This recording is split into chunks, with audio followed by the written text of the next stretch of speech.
is why we're going to do it first. So let's open the book. I've already got the page bookmark.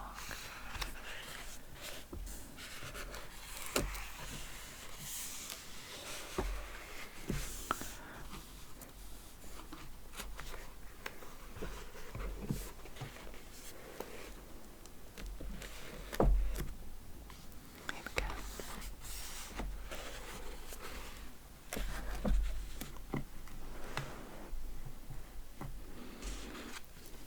Okay. Jane Austen's Emma.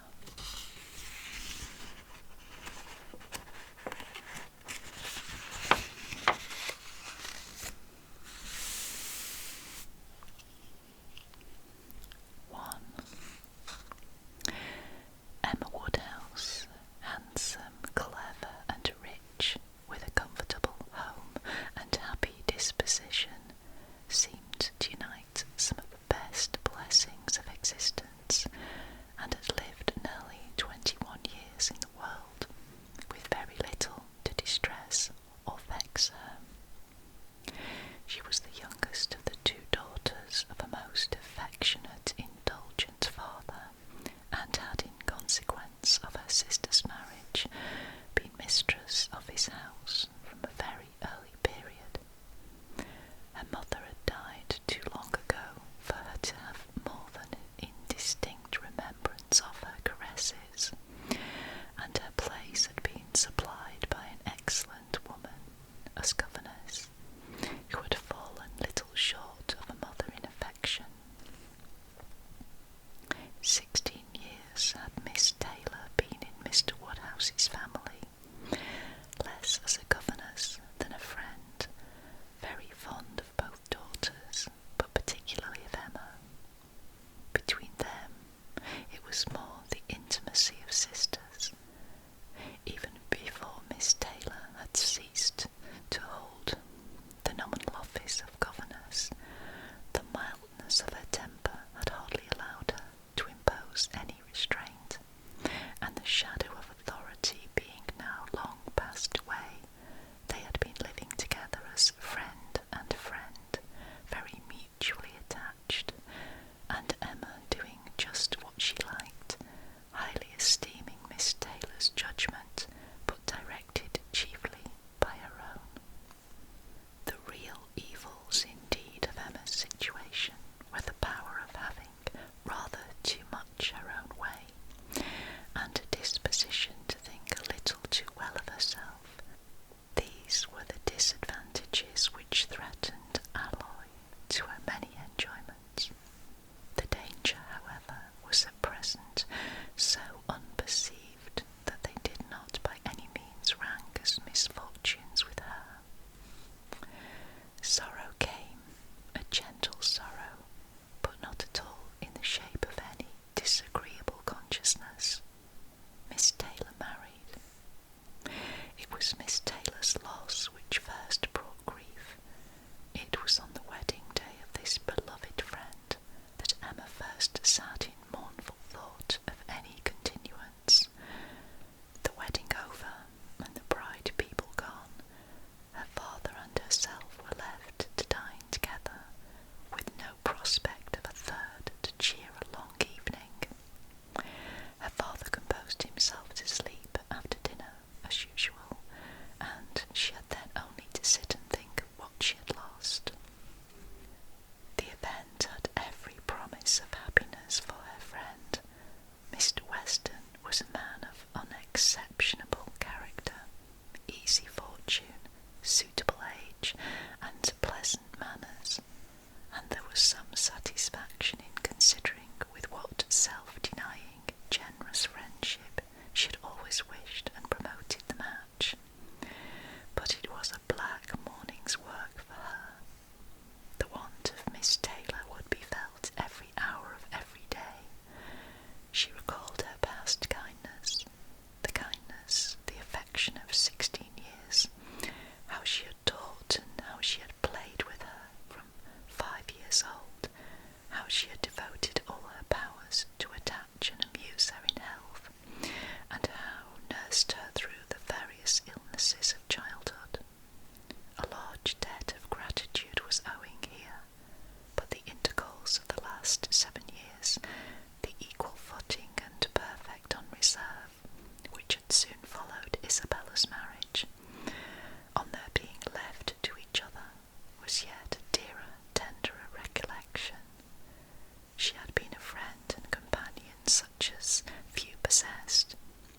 interested in herself, in every pleasure, every scheme of hers, one to whom she could speak every thought as it arose, and who had such an affection for her as could never find fault. How was she to bear the change?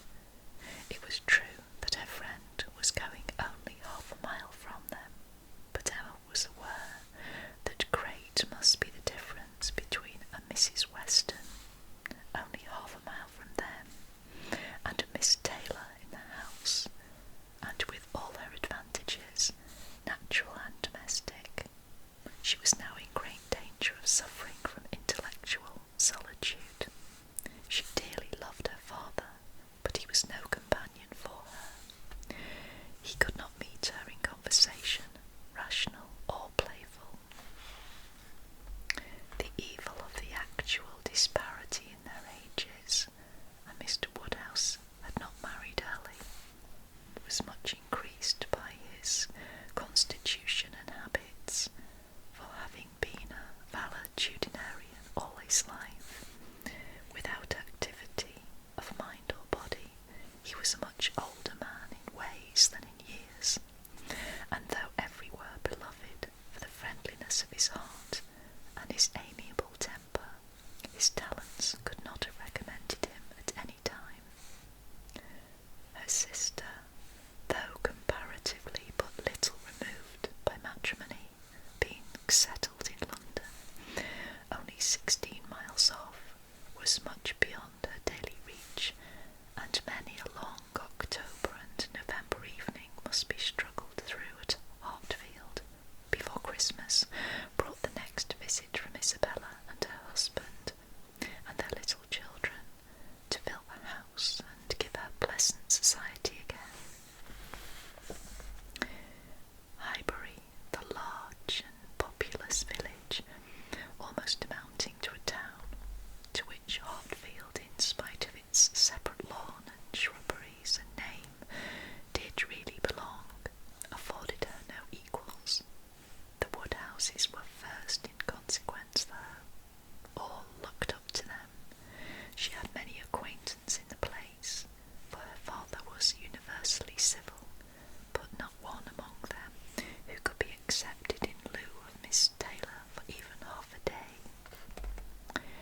It was a melancholy change, and Emma could not but sigh over it and wish for impossible things, till her father awoke and made it necessary to be cheerful. His spirits required support.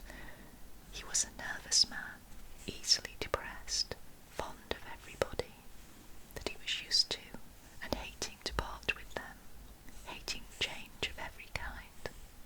Matrimony as the origin of change was always disagreeable, and he was by no means yet reconciled to his own daughter's marrying, nor could ever speak of her but with compassion, though it had been entirely a match of affection when he was now obliged to part with Miss Taylor too, and from his habits of gentle selfishness and of being never able to suppose that other people could feel differently from himself, he was very much disposed to think Miss Taylor had done as sad a thing for herself as for them, and would have been a great deal happier if she had spent all the rest of her life at Hartfield.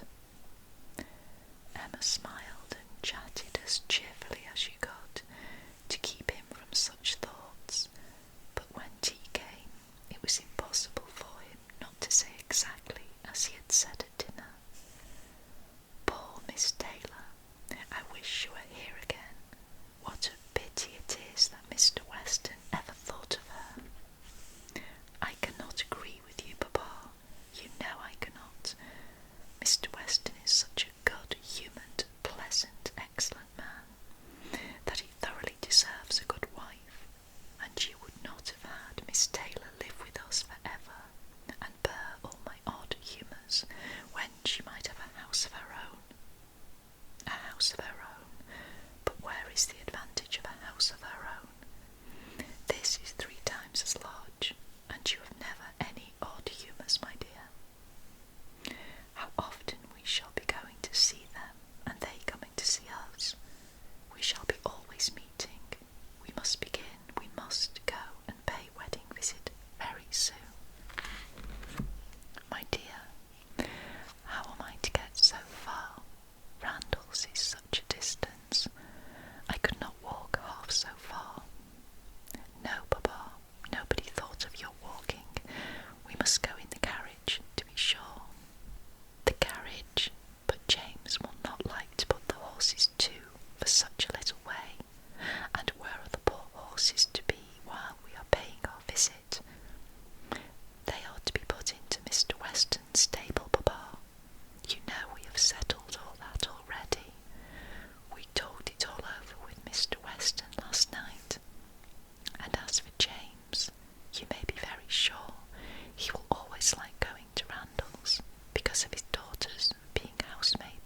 servant, and it will be a great comfort to poor Miss Taylor to have somebody about her that she is used to see. Whenever James goes over to see his daughter, you know she will be hearing of us. He will be able to tell her how we all are." Emma spared no exertions to maintain this happier flow of ideas, and hoped by the help of backgammon to get her father tolerably through the evening, and be attacked by no regrets but her own. The backgammon table was placed, but a visitor immediately afterwards walked in and made it unnecessary. Mr. Knightley, a sensible man about 7 or 38, was not only a very old and intimate friend of the family, but particularly connected with it as the elder brother of Isabella's husband. He lived about a mile from Highbury, was a frequent visitor and always welcome, and at this time more welcome than usual, as coming directly from their mutual connections in London. He had returned to a late dinner after some days' absence, and now walked up to Hartfield to say that all were well in Brunswick Square. It was a happy circumstance, and animated Mr. Woodhouse for some time. Mr. Knightley had a cheerful manner which always did him good, and his many inquiries after poor Isabella and her children were answered most satisfactorily. When this was over, Mr. Woodhouse gratefully observed, "It is very kind of you, Mr. Knightley, to come out at this late hour to call upon us. I am afraid you must have had a shocking walk." "Not at all, sir. It is a beautiful moonlight night, and so mild that I must draw back from your great fire. But you must have found it very damp and dirty. I wish you may not catch cold." "Dirty, sir? Look at my shoes, not a speck on them." "Well, that is quite surprising, for we have had a vast deal of rain here. It rained dreadfully hard for half an hour while we were at breakfast. I wanted them to put off the wedding. By the by, I have not wished you joy, being pretty well aware of what sort of joy you must both be feeling. I have been in no hurry with my congratulations, but I hope it all went off tolerably well. How did you all behave? Who cried most?" "Ah, poor Miss Taylor, 'tis a sad business." "Poor Mr. and Miss Woodhouse, if you please, but I cannot possibly say poor Miss Taylor. I have a great regard for you and Emma, but when it comes to the question of dependence or independence, at any rate, it must be better to have only one to please than two."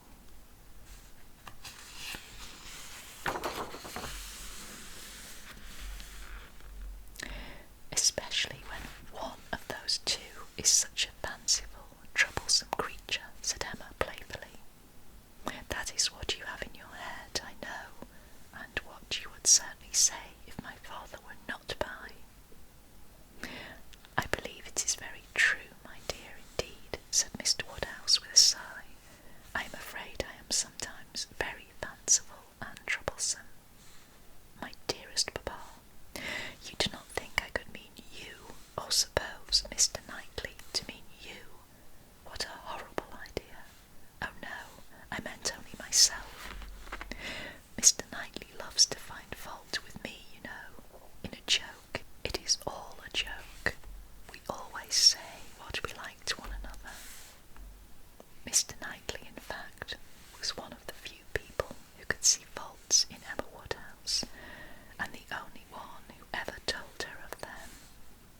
And though this was not particularly agreeable to Emma herself, she knew it would be so much less so to her father, that she would not have him really suspect such a circumstance as her not being thought perfect by everybody. "Emma knows I never flatter her," said Mr. Knightley, "but I meant no reflection on anybody. Miss Taylor has been used to have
Mr. Knightley shook his head at her. Her father fondly replied, "Ah, my dear, I wish you would not make matches and foretell things, for whatever you say always comes to pass. Pray do not make any more matches." "I promise you to make none for myself, Papa, but I must indeed for other people. It is the greatest amusement in the world. And after such success, you know, everybody said that Mr. Weston would never marry again. Oh dear, no. Mr. Weston, who had been a widower so long, and who seemed so perfectly comfortable without a wife, so constantly occupied either in his business in town or among his friends here, always acceptable wherever he went, always cheerful, Mr. Weston need not spend a single evening in the year alone if he did not like it. Oh no, Mr. Weston certainly would never marry again. Some people even talked of a promise to his wife on her deathbed, and others of the son and the uncle not letting him. All manner of solemn nonsense was talked on the subject, but I believed none of it. Ever since the day, about 4 years ago, that Miss Taylor and I met with him in Broadway Lane, when, because it began to drizzle, he darted away with so much gallantry and borrowed 2 umbrellas for us from Farmer Mitchell's, I made up my mind on the subject. I planned the match from that hour, and when such success has blessed me in this instance, dear Papa, you cannot think that I shall leave off matchmaking. "I do not understand what you mean by success," said Mr. Knightley. "Success supposes endeavour. Your time has been properly and delicately spent. If you have been endeavouring for the last 4 years to bring about this marriage, a worthy employment for a young lady's mind. But if, which I rather imagine, your making this match, as you call it, means only your planning it, you're saying to yourself one idle day, I think it would be a very good thing, Miss Taylor, if Mr. Weston were to marry her, and saying it again to yourself every now and then afterwards, why do you talk of success? Where is your merit? What are you proud of? And that is all that can be said. And have you never known the pleasure and triumph of a lucky guess? I pity you. I thought you cleverer, for, depend upon it, a lucky guess is never merely luck. There is always some talent in it, and as to my poor word, success, which you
himself.